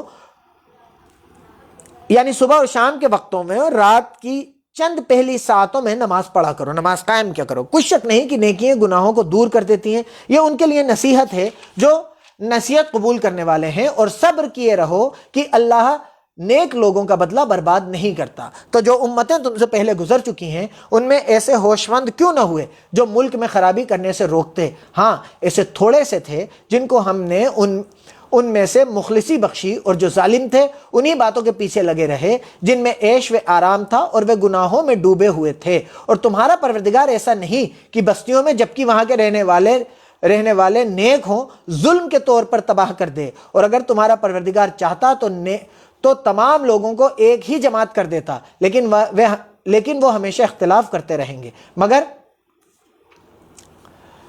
مگر جن پر تمہارا پروردگار رحم کرے، اور اسی لیے اس نے ان کو پیدا کیا ہے۔ اور تمہارے پروردگار کا قول پورا ہو گیا کہ میں دوزخ کو جنوں اور انسانوں سب سے بھر دوں گا۔ اے محمد اور پیغمبروں کے وہ سب حالات جو ہم تم سے بیان کرتے ہیں ان سے ہم تمہارے دل کو قائم رکھتے ہیں، اور ان قصوں میں تمہارے پاس حق پہنچ گیا، اور یہ مومنوں کے لیے نصیحت اور عبرت ہیں، نصیحت ہیں۔ اور جو لوگ ایمان نہیں لائے ان سے کہہ دو کہ تم اپنی جگہ عمل کیے جاؤ، ہم اپنی جگہ عمل کیے جاتے ہیں، اور اعمال کے نتیجے کا تم بھی انتظار کرو اور ہم بھی انتظار کرتے ہیں۔ اور آسمانوں اور زمین کی چھپی چیزوں کا علم اللہ ہی کو ہے، اور تمام معاملوں کا پلٹنا اسی کی طرف ہے، تو اسی کی عبادت کرو اور اسی پر بھروسہ رکھو، اور جو کچھ تم کر رہے ہو تمہارا پروردگار اس سے بے خبر نہیں۔ یہ سورہ ہود الحمدللہ مکمل ہوئی، 12واں پارہ چل رہا ہے، 12واں پارہ آج ہم انشاءاللہ مکمل کریں گے۔ تو سورہ ہود کمپلیٹ ہو گئی ہے، اب ہم سورہ یوسف پڑھیں گے۔ سورہ یوسف میں یوسف علیہ السلام کے بارے میں بتایا گیا ہے، تو ہم سورہ یوسف شروع کرتے ہیں۔ بسم اللہ الرحمن الرحیم۔ الف لام را، یہ روشن کتاب کی آیتیں ہیں، ہم نے اس قرآن کو عربی میں نازل کیا تاکہ تم سمجھ سکو۔ اب اللہ تعالیٰ فرما رہا ہے کہ اللہ تعالیٰ، کیونکہ وہ لوگ عربی سمجھتے تھے اس لیے اللہ تعالیٰ فرما رہا ہے کہ ہم نے اس قرآن کو عربی میں نازل کیا، اس لیے نہیں کہ عربی دنیا کی سب سے اچھی لینگویج ہے، اس لیے نہیں کہ ہندی سب سے بری لینگویج ہے، ایسا کچھ بھی چکر نہیں ہے۔ اس لیے بھی نہیں کہ اللہ کو عربی پسند ہے اور دوسری لینگویجز پسند نہیں ہے، اس میں کوئی بڑی بات نہیں ہے۔ اللہ تعالیٰ اس زبان میں پیغمبر اور اپنی کتابیں بھیجتا ہے جو زبان اس وقت کے لوگوں کی ہوتی ہے۔ موسیٰ علیہ السلام کو دوسری زبان میں دی، عیسیٰ علیہ السلام کو دوسری زبان میں دی، محمد صلی اللہ علیہ وسلم کو دوسری زبان میں دی۔ تو اللہ تعالیٰ فرما رہا ہے ہم نے اس قرآن کو عربی میں نازل کیا ہے تاکہ تم سمجھ سکو۔ اب عربی والوں کے لیے عربی میں نازل کر دیا، ہندی والے عربی کیسے سمجھیں گے؟ تو الحمدللہ اس نے آپ کے لیے اسے ہندی میں بھی میسر کرا دیا، آپ کے لیے ہندی میں بھی اویلیبل ہے، کنڑ میں بھی ہے، ملیالی میں، تیلگو میں بھی ہے، آپ کی انگلش میں بھی ہے، ہر دوسری لینگویج میں جو آپ پڑھنا چاہیں اس میں یہ قرآن اللہ نے آپ کے لیے اویلیبل کرا دیا تاکہ آپ سمجھ سکیں۔ اے پیغمبر، ہم اس قرآن کے ذریعے سے جو ہم نے تمہاری طرف بھیجا ہے تمہیں ایک بہت اچھا قصہ سناتے ہیں، اور تم اس سے پہلے بے خبر تھے۔ جب یوسف نے اپنے والد سے کہا کہ ابا میں نے خواب میں 11 ستاروں اور سورج اور چاند کو دیکھا ہے، دیکھتا کیا ہوں؟ اب اللہ تعالیٰ یوسف علیہ السلام کے معاملات آپ کے سامنے بتا رہا ہے۔ میں ایک بات بتا دوں کہ اللہ نے اپنے نبیوں سے بہت سخت آزمائشیں لی ہیں۔ جو اللہ کی طرف جانا چاہتا ہے اللہ اس سے آزمائش لیتا ہے، اللہ دیکھتا ہے کہ تمہارے اندر کتنی تم ثابت کرو کہ تمہارے اندر اتنی للک ہے، تم واقعی میں اللہ اور اس کے نبی پہ ایمان رکھتے ہو، تم آخرت کے دن پہ ایمان رکھتے ہو، تو اللہ آزمائش لیتا ہے۔ آپ پہ پریشانیاں آئیں گی، بے شک آئیں گی۔ تو اب دیکھیے کہ جو لوگ جیل میں ہیں ان کے لیے بہت سیکھنے والی چیز ہے، ان کے گھر والوں کے لیے بہت دیکھنے والی چیز۔ مجھے پتا ہے، میں جیل جا چکا ہوں، فضول میں جیل گیا، حق کی آواز اٹھانے کے لیے گیا، لیکن میں نے قرآن منگا لیا تھا وہاں پہ، تو مجھے اس چیز سے بہت سکون ملا تھا۔ انشاءاللہ آپ کو بھی ملے گا اس چیز کو۔ جن لوگوں کے بھی گھر والے ناحق باتوں میں، دین کے لیے، مسلمانوں کے لیے جیل میں ہیں، ان کے گھر والوں تک یہ بات پہنچائیے گا اور آپ بھی سمجھیے۔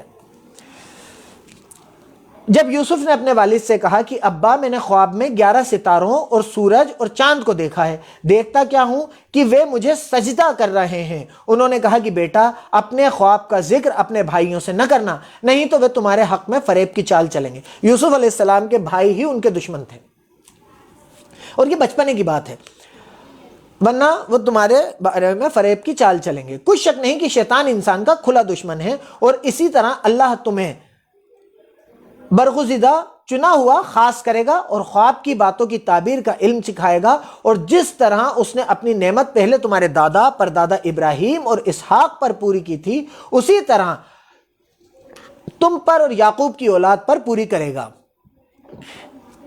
اب یوسف علیہ السلام کو یہ سمجھ میں آ گیا، یہ بتا دیا گیا کہ وہ پیغمبروں میں اور ہونے والے ہیں، اور وہ خوابوں کی تعبیریں بتایا کریں گے، اللہ انہیں علم دے دے گا۔ بے شک تمہارا پروردگار سب کچھ جاننے والا اور حکمت والا ہے۔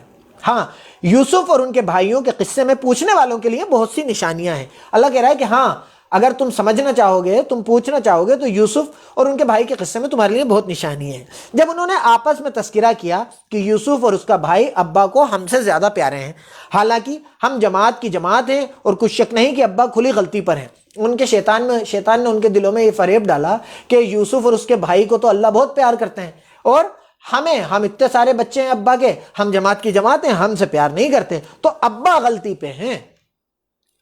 تو یوسف کو یا تو جان سے مار ڈالو یا کسی ملک میں پھینک آؤ۔ اب دیکھیے شیطان آپ کے ساتھ کیا کھیل کھیلتا ہے کہ آپ کو ہمیشہ یہ محسوس ہوتا ہے کہ میں صحیح ہوں اور سامنے والا غلط ہے، جبکہ اس کا فیصلہ صرف اللہ کے نبی اور اس کی کتاب اللہ کرے گا کہ حق پہ کون ہے اور غلط کون ہے۔ اور ہمیں ہر بار یہ دیکھ کے اپنے آپ سے پوچھنا چاہیے کہ کہیں میں تو غلط نہیں ہوں، اور اس کا فیصلہ اللہ کے نبی اور اس کی کتاب سے لے لینا چاہیے۔ تو انہوں نے ایک پلان کیا کہ یوسف کو یا تو مار ڈالو یا کسی ملک میں پھینکاؤ، پھر ابا کی توجہ صرف ہماری ہی طرف ہو جائے گی، اور اس کے بعد اپن اچھی حالت میں ہو جائیں گے۔ ان میں سے ایک کہنے والے نے کہا کہ یوسف کو جان سے نہ مارو، کسی گہرے کنویں میں ڈال دو کہ کوئی راہ چلتا آدمی نکال کر اور ملک میں لے جائے گا۔ اگر تم کو کرنا ہے تو یہ کرو۔ یہ مشورہ کر کے وہ یعقوب سے کہنے لگے کہ ابا جان، یوسف علیہ السلام جو تھے وہ یعقوب علیہ السلام کی اولاد تھے، کہنے لگے کہ ابا جان کیا وجہ ہے کہ آپ یوسف کے بارے میں ہمارا اعتبار نہیں کرتے، حالانکہ ہم اس کے خیر خواہ ہیں؟ کل اسے ہمارے ساتھ بھیج دیجئے اور کہ خوب میوے کھائے اور کھیلے کودے، ہم اس کے نگہباں، ہم اس کی حفاظت کریں گے، اس پہ نظر رکھیں گے۔ اور انہوں نے کہا کہ یہ بات مجھے غمگین کیے دیتی ہے کہ تم اسے لے جاؤ، یعنی وہ مجھ سے جدا ہو جائے، اور مجھے یہ خوف ہے کہ تم کھیل میں اس سے غافل ہو جاؤ اور اسے بھیڑیا کھا جائے۔ وہ کہنے لگے کہ اگر ہماری موجودگی میں ہم ایک طاقتور جماعت ہیں، بھیڑیا کھا گیا تو ہم بڑے نقصان میں پڑ گئے۔ انہوں نے کہا کہ ہماری موجودگی میں بھیڑیا کیسے کھا جائے گا؟ اب دیکھیے شیطان ہمیشہ کیسے حملے کرتا ہے۔ قرآن میں آپ کی آج کی زندگی کے لیے بہت کچھ ہے۔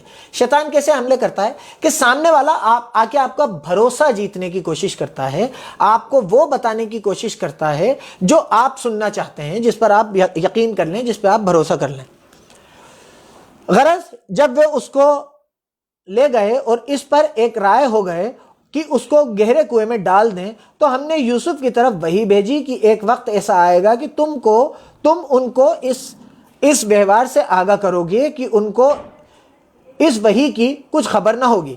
یہ حرکت کر کے وہ رات کے وقت باپ کے پاس روتے ہوئے آئے۔ اب انہوں نے کیا کیا کہ یوسف علیہ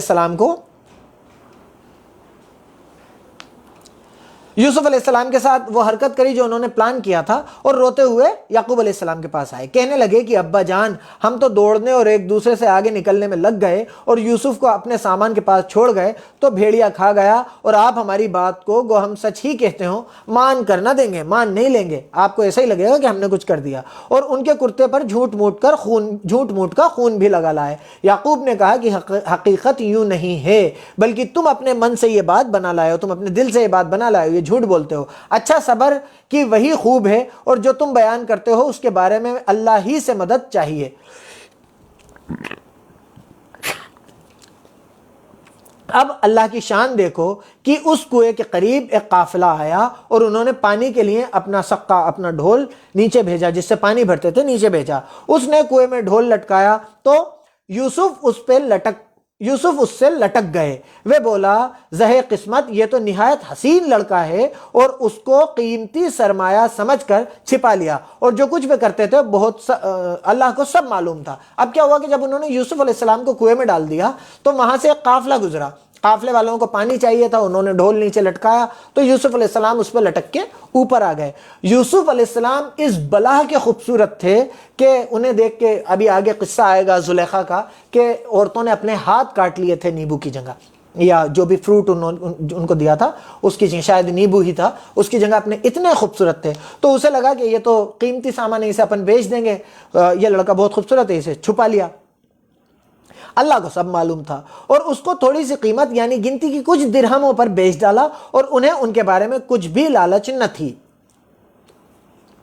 اور مصر میں جس شخص نے اس کو خریدا، اس نے اپنی بیوی سے جس کا نام زلیخا تھا کہا کہ اس کو عزت و اکرام سے رکھو، عجب نہیں کہ یہ ہمیں فائدہ دے یا ہم اسے اپنا بیٹا بنا لیں۔ اس طرح ہم نے یوسف کو مصر کی دھرتی پر جگہ دی، اور غرض یہ تھی کہ ہم ان کو خواب کی باتوں کی تعبیر سکھائیں، اور اللہ اپنے کام پر غالب ہے لیکن اکثر لوگ نہیں جانتے۔ اب آپ سوچئے آگے جو قصہ آنے والا ہے، ہم کسی پر بھی مطلب جو ایکشنز اور جو ری ایکشنز ہم دے دیتے ہیں، ہمیں بہت سوچنا سمجھنا چاہیے کہ ہر چیز ایک آزمائش ہے۔ آپ دیکھیے کہ ایک ماں، ایک بچہ جس کو پالنے کے لیے لایا گیا ہے، اس کو اب آگے اس کے لیے کیا معاملات آئیں گے۔ اور جب وہ اپنی جوانی کو پہنچے تو ہم نے ان کو حکمت اور علم دیا، اور بھلے لوگوں کو ہم اسی طرح بدلہ دیا کرتے ہیں۔ تو جس عورت کے گھر میں وہ رہتے تھے اس نے ان کو اپنی طرف مائل کرنا چاہا اور دروازے بند کر کے کہنے لگی، یوسف جلدی آؤ۔ انہوں نے کہا کہ اللہ پناہ میں رکھے، یہ یعنی تمہارے میاں تو میرے آقا ہیں، مطلب زلیخا کے جو شوہر تھے وہ تو یوسف علیہ السلام کے آقا تھے، انہوں نے مجھے اچھی طرح سے رکھا ہے، میں ایسا ظلم نہیں کر سکتا، میں تمہارے ساتھ سیکشل ریلیشن شپ نہیں بنا سکتا، فزیکل ریلیشن شپ نہیں بنا سکتا، میں ایسا ظلم نہیں کر سکتا، بے شک ظالم لوگ فلاح نہیں پائیں گے۔ اور اس عورت نے اس کا قصد کیا اور انہوں نے اس کا قصد کیا، اگر وہ اپنے پروردگار کی نشانی نہ دیکھتے تو جو ہوتا یہ اس لیے کیا گیا کہ ہم ان سے برائی اور بے حیائی کو روک دیں، بے شک وہ ہمارے خالص بندوں میں سے تھے۔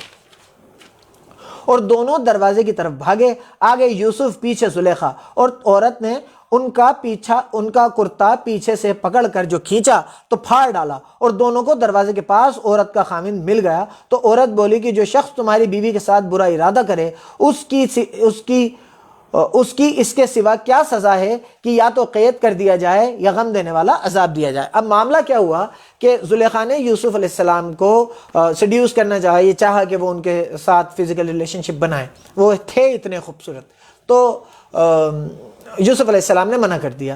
تو جب وہ پکڑنے کے لیے بھاگی، زبردستی کرنے لگی، تو وہ چھٹا کے اور بھاگے، تو اس نے دروازے تک جاتے جاتے انہوں نے یوسف علیہ السلام کا کرتا پیچھے سے پکڑا، تو یوسف علیہ السلام کا کرتا پیچھے سے پھٹ گیا پورا۔ تو اتنے میں دروازے پہ عزیز جو یوسف علیہ السلام کا مالک تھا، جو اس عورت کا خاوند تھا، وہ آ گیا۔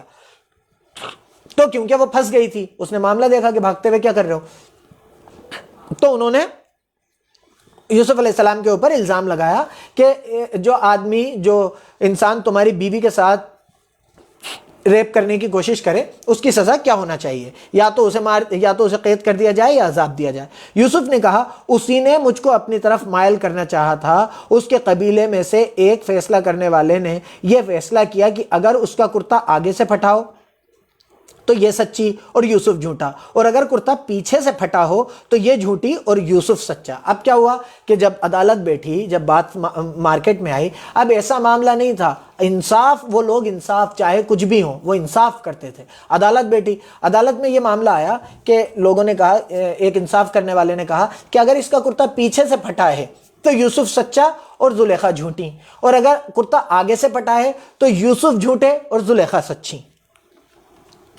جب اس کا کرتا دیکھا گیا اور تو پیچھے سے پھٹا تھا تو اس نے زلیخا سے کہا کہ یہ تمہارا ہی فریب ہے، اور کچھ شک نہیں کہ تم عورتوں کے فریب بڑے بھاری ہوتے ہیں۔ یوسف اس بات کا خیال نہ کر، اور زلیخا تو اپنے گناہ کی بخشش مانگ، بے شک خطا تیری ہی ہے۔ اور شہر میں عورتیں باتیں کرنے لگیں کہ عزیز کی بیوی اپنے غلام کو اپنی طرف مائل کرنا چاہتی تھی۔ اب عورتوں میں یہ بات ہونے لگی، جو گوسپس چلتی ہیں کہ عزیز بہت بڑا آدمی تھا، اس کی بیوی غلام کو اپنی طرف سیڈیوس کرنا چاہ رہی تھی، مائل کرنا چاہ رہی تھی، اور اس کی محبت اس کے دل میں گھر کر گئی ہے۔ ایک غلام سے محبت کرنا بہت گرا ہوا کام مانا جاتا تھا، غلاموں کو اپنے برابر نہیں مانا جاتا تھا اس زمانے میں۔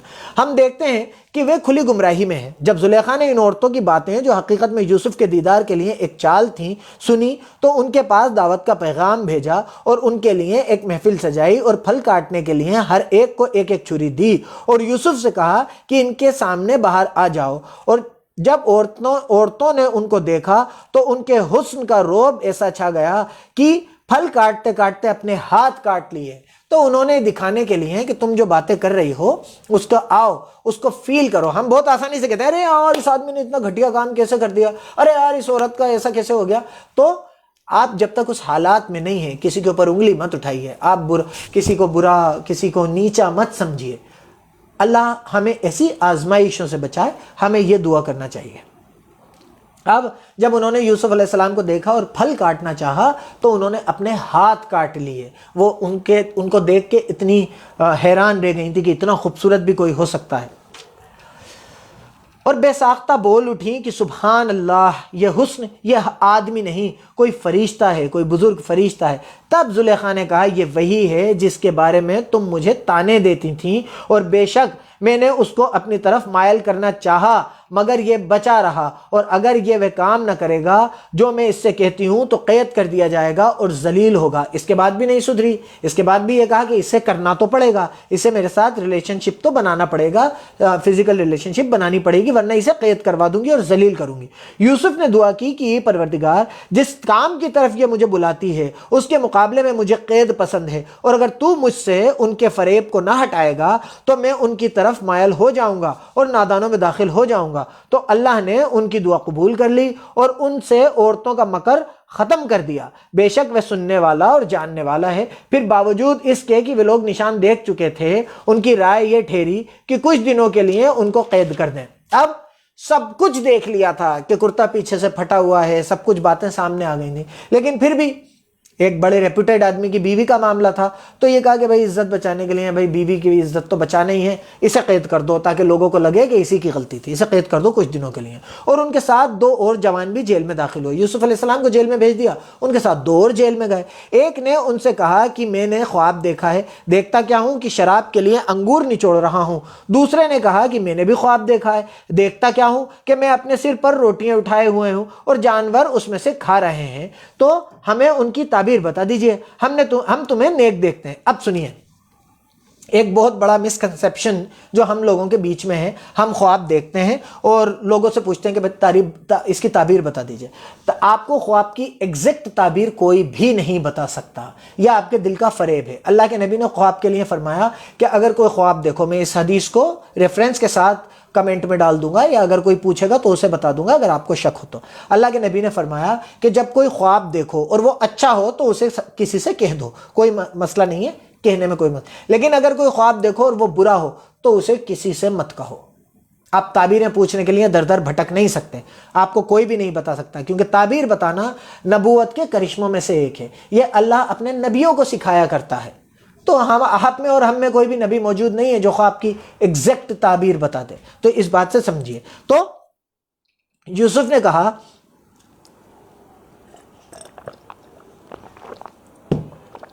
نے کہا کہ جو کھانا تم کو ملنے والا ہے وہ آ نہیں پائے گا کہ میں اس سے پہلے تم کو ان کی تعبیر بتا دوں گا۔ یہ ان باتوں میں سے ہے جو میرے پروردگار نے مجھے سکھائی ہیں۔ جو لوگ اللہ پر ایمان نہیں لاتے اور آخرت کے دن کا انکار کرتے ہیں، میں ان کا مذہب چھوڑے ہوئے ہوں اور اپنے باپ دادا ابراہیم اور اسحاق اور یعقوب کے مذہب پر چلتا ہوں۔ ہمیں مناسب نہیں کہ کسی چیز کو اللہ کے ساتھ شریک بنائیں، یہ اللہ کا فضل ہے ہم پر بھی اور لوگوں پر بھی، لیکن اکثر لوگ شکر نہیں کرتے۔ میرے جیل خانے کے ساتھیوں، بھلا کئی جدا جدا آقا اچھے ہیں یا ایک اللہ، ایک یکتا و غالب؟ اب یوسف علیہ السلام نے ان کو تعبیر بتانے سے پہلے دین کی دعوت دی کہ میں ایسے اللہ کو مانتا ہوں، اور تم بتاؤ کہ اتنے ہزار دیوی دیوتا، اتنے ہزار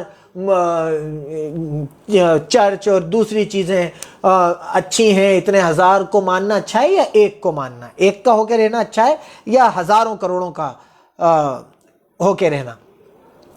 جن چیزوں کو تم اللہ کے سوا پوچھتے ہو وہ صرف نام ہے تو جو تم نے اور تمہارے باپ دادا نے رکھ لیے ہیں، اللہ نے ان کی کوئی سند نازل نہیں کی ہے۔ سن رکھو، اللہ کے سوا کسی کی حکومت نہیں۔ اس نے ارشاد فرمایا کہ اس کے سوا کسی کی عبادت نہ کرو، یہی سیدھا دین ہے، لیکن اکثر لوگ نہیں جانتے۔ میرے جیل کے ساتھیوں، تم میں سے ایک جو پہلا خواب بیان کرنے والا ہے تو اپنے آقا کو شراب پلائے گا۔ جس نے یہ خواب دیکھا تھا کہ وہ انگور نچوڑ رہا ہے، یوسف علیہ السلام نے اس کے لیے فرمایا کہ وہ اپنے آقا کو شراب پلایا کرے گا، اور جو دوسرا ہے وہ سولی دیا جائے گا۔ جس کا دیکھا تھا کہ اس کے سر پہ سے پرندے کھا رہے تھے، اس کے لیے کہا کہ وہ سولی دیا جائے گا اور جانور اس کا سر کھا جائیں گے۔ جو بات تم مجھ سے پوچھتے تھے اس کا فیصلہ ہو چکا، اور دونوں شخصوں میں سے جس کے بارے میں یوسف نے خیال کیا کہ رہا ہو جائے گا، اس سے کہا کہ اپنے آقا سے میرا ذکر بھی کرنا، لیکن شیطان نے ان کو آقا سے ذکر کرنا بھلا دیا، اور یوسف کئی سال جیل میں ہی رہے۔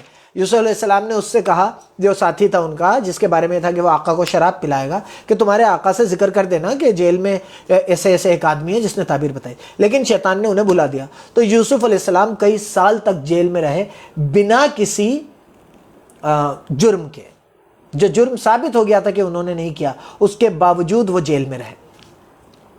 دیکھتا کیا ہوں کہ اور بادشاہ نے کہا، جیل خانے میں رہے، اور بادشاہ نے کہا کہ میں نے خواب دیکھا ہے کہ دیکھتا کیا ہوں۔ اب ایک وہاں کا جو بادشاہ تھا اس نے کہا لوگوں اپنے دربار میں یا لوگوں کو بلا کے کہ میں نے خواب دیکھا ہے۔ کیا دیکھتا ہوں کہ 7 موٹی گائیں ہیں جن کو 7 دبلی گائیں کھا رہی ہیں، اور 7 ہری بالیاں ہیں اور 7 سوکھی ہیں۔ اے سرداروں، اگر تم خوابوں کی تعبیر دے سکتے ہو تو مجھے میرے خواب کی تعبیر بتاؤ۔ انہوں نے کہا کہ یہ تو پریشان سے خواب ہیں اور ہمیں ایسے خوابوں کی تعبیر نہیں آتی۔ انہوں نے کہا یہ تو دماغ کا فطور ہے، اس میں کوئی ایسی ٹینشن والی بات نہیں ہے، ایسے خوابوں کی تعبیر نہیں آتی۔ اب وہ شخص جو دونوں قیدیوں میں سے رہائی پا گیا تھا اور جسے مدت کے بعد وہ بات یاد آ گئی، بول اٹھا کہ میں آپ کو اس کی تعبیر لا بتاتا ہوں، مجھے جیل خانے جانے کی اجازت دیجیے۔ غرض وہ یوسف کے پاس آیا اور کہنے لگا، یوسف، اے بڑے سچے یوسف، ہمیں اس خواب کی تعبیر بتائیے کہ 7 موٹی گایوں کو 7 دبلی گائیں کھا رہی ہیں اور 7 بالیاں ہری ہیں اور 7 سوکھی، تاکہ میں لوگوں کے پاس جا کر تعبیر بتاؤں۔ عجب نہیں کہ وہ تمہاری قدر جانے۔ انہوں نے کہا کہ تم لوگ 7 سال لگاتار کھیتی کرتے رہو گے، تو جو اناج کاٹو تو تھوڑے سے اناج کے سوا جو کھانے میں آئے اسے بالیوں ہی میں رہنے دینا، مطلب اسے نکالنا مت، اسے بالیوں میں ہی رہنے دینا۔ پھر اس کے بعد سوکھے کہ 7 سال سخت آئیں گے، 7 سال تک تو تم کھیتی کر لو گے، اس کے بعد 7 سال سخت سوکھے کے آئیں گے، کہ جو اناج تم نے جمع کر رکھا ہوگا، جو بالیوں میں اناج ہوگا، وہ سب اس کو کھائیں گے، پھر وہی تھوڑا سا رہ جائے گا۔ پھر 7 سال تک سوکھے میں اسی اناج کو کھاؤ گے اور وہ تھوڑا سا رہ جائے گا جو تم احتیاط سے رکھ چھوڑو گے۔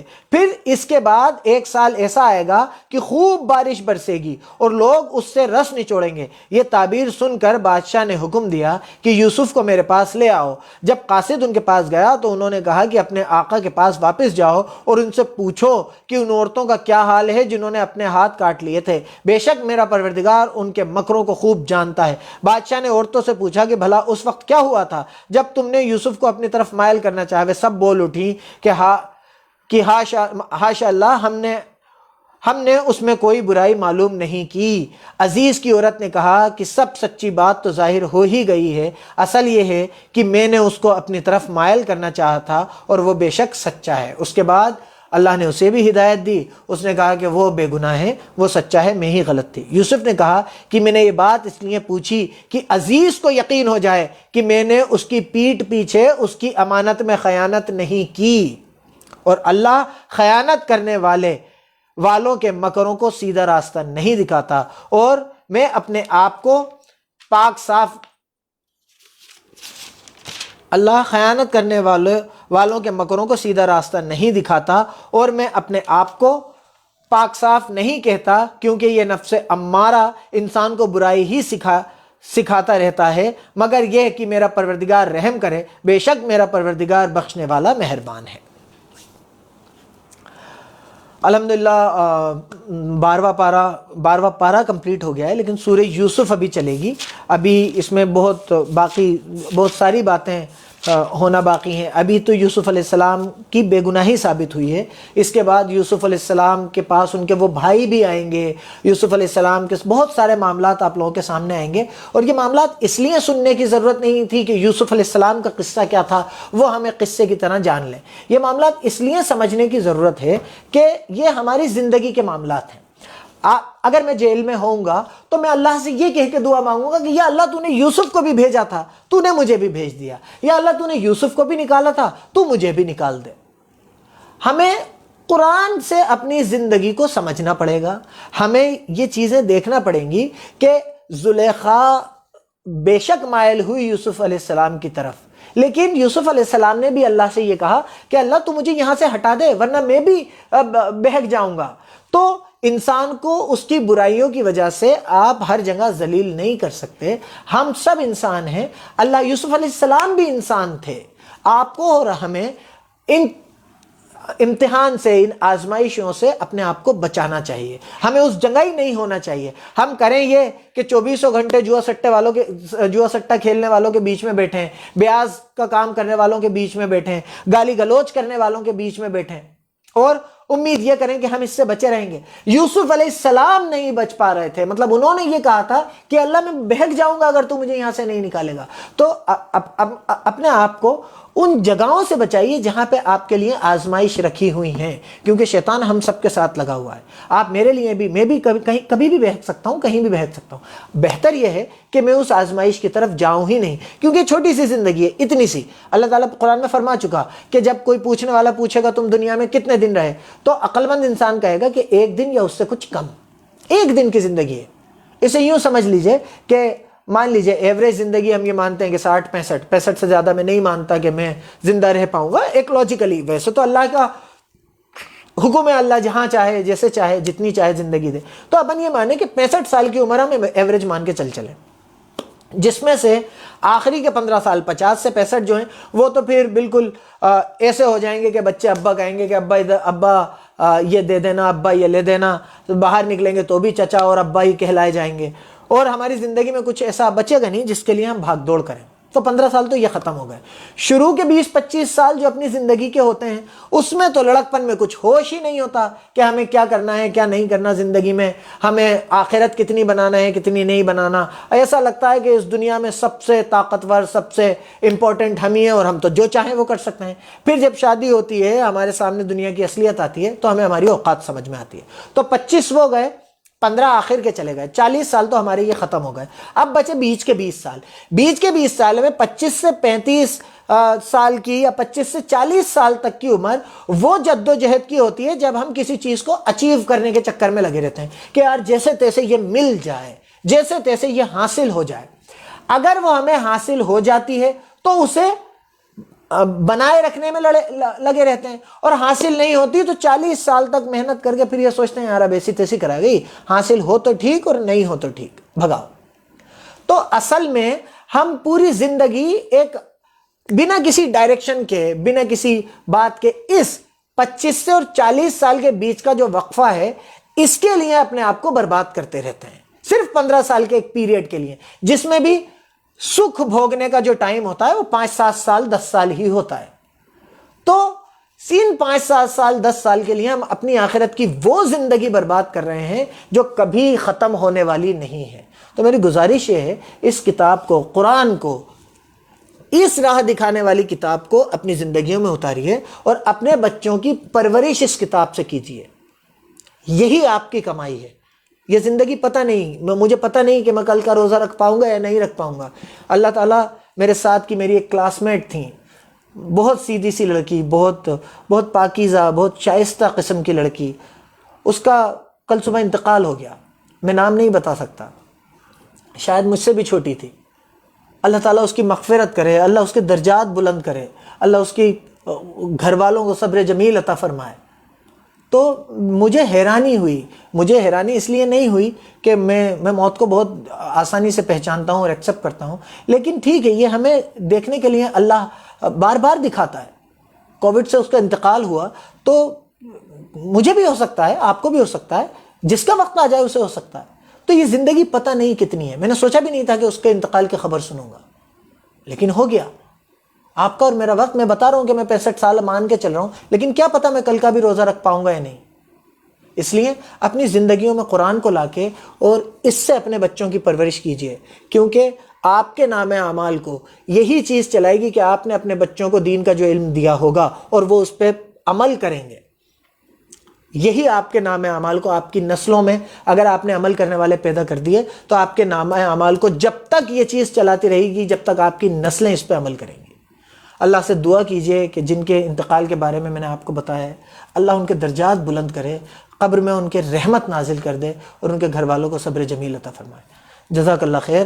اپنی حفاظت کیجئے گا، قرآن پہ عمل کرنے کی کوشش کیجئے گا. اللہ سے دعا کیجئے گا کہ ہم اس کام کو جو ہم نے شروع کیا ہے مکمل کر دیں. اللہ ہم سے یہ کام لے لے، اللہ ہم سے یہ کام پورا لے لے اور اسے قبول فرما لے.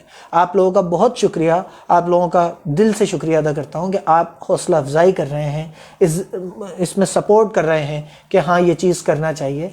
آپ لوگوں کی طاقت، آپ لوگوں کا سپورٹ ہے جس کی وجہ سے میں کر پا رہا ہوں، اور اللہ کا حکم ہے، ورنہ اس میں میری کوئی خاصیت نہیں ہے. ہزاروں لاکھوں کروڑوں لوگ ہیں جو یہ کام کر رہے ہیں، میں بھی ان میں ایک چھوٹا سا ایک کیڑے کے برابر بھی میری اوقات نہیں ہے. تو آپ لوگوں کا بہت بہت شکریہ. دعا کیجئے گا کہ اللہ ہم سے یہ کام مکمل کروا دے. جزاک اللہ خیر. بہت بہت شکریہ. السلام علیکم ورحمۃ اللہ.